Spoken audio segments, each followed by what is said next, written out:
আসসালামু আলাইকুম, welcome back to my channel. আশা করি আপনারা সকলেই ভালো আছেন। আমি আল্লাহর রহমতে ভালো আছি। আজকে আমি আপনাদেরকে তৈরি করে দেখাবো চাইনিজ ভেজিটেবল। এখনও আমার চ্যানেলটি সাবস্ক্রাইব না করলে প্লিজ সাবস্ক্রাইব করে দিবেন।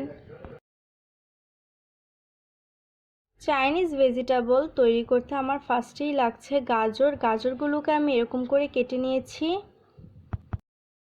আর নিয়েছি বরবটি।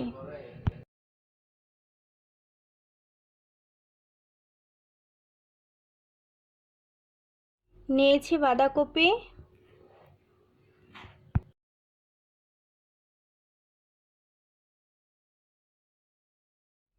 নিয়েছি ফুলকপি।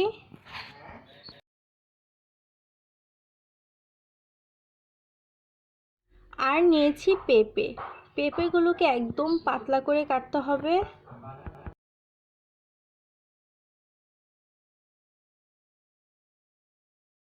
1 কাপ পেঁয়াজ নিয়েছি।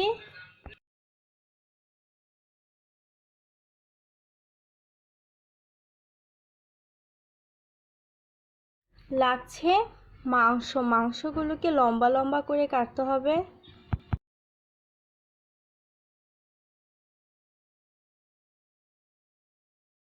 এখন একটি হাঁড়ি বসিয়ে দিয়েছি। হাঁড়িটি গরম হয়ে গেলে আমি এখানে তেল দিয়ে দিব।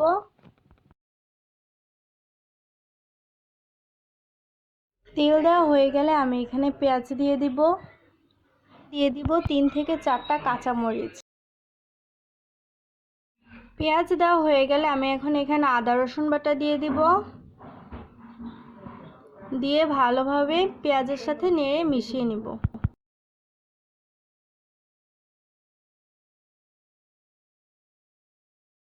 এখন আমি এখানে ধুয়ে রাখা গাজর আর পেঁপে দিয়ে দিব।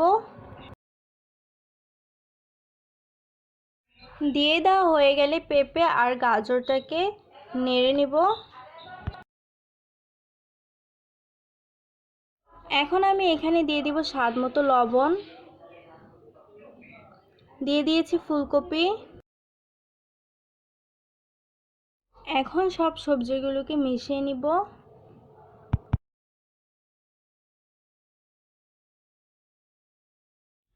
এখন এখানে দিয়ে দিব ম্যাগি মশলা। ম্যাগি মশলা দেওয়া হয়ে গেলে আমি এখানে 2 চামচ সয়া সস দিয়ে দিব। এখন সবজিগুলোর সাথে মশলাগুলোকে ভালোভাবে নেড়ে মিশিয়ে নিব।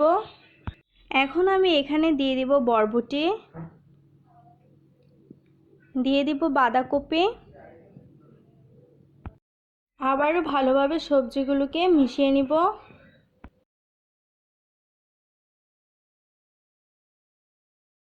এখন এখানে গরম পানি দিয়ে দিব।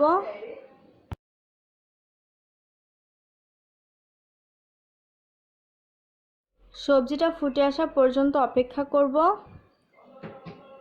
সবজিটা কিন্তু ফুটে এসেছে। এখন আমি এখানে ক্যাপসিকাম দিয়ে দিব।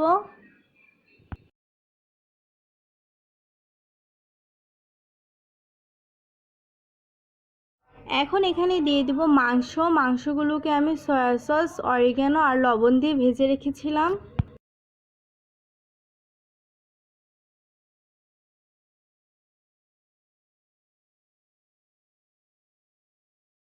এখন এখানে গুলিয়ে রাখা কর্নফ্লাওয়ারটাকে দিয়ে দিব। কর্নফ্লাওয়ার কিন্তু অবশ্যই দিতে হবে। ভালোভাবে নেড়ে নেব।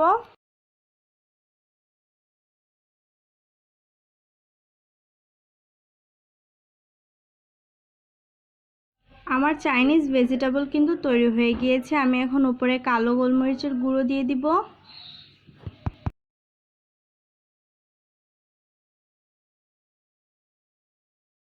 আর দিয়ে দিব 1 চামচ ঘি।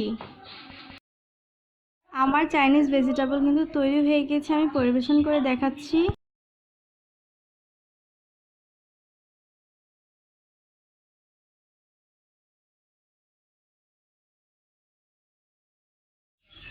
দেখতেই পাচ্ছেন ভেজিটেবলটা কতটা পারফেক্টলি সিদ্ধ হয়েছে।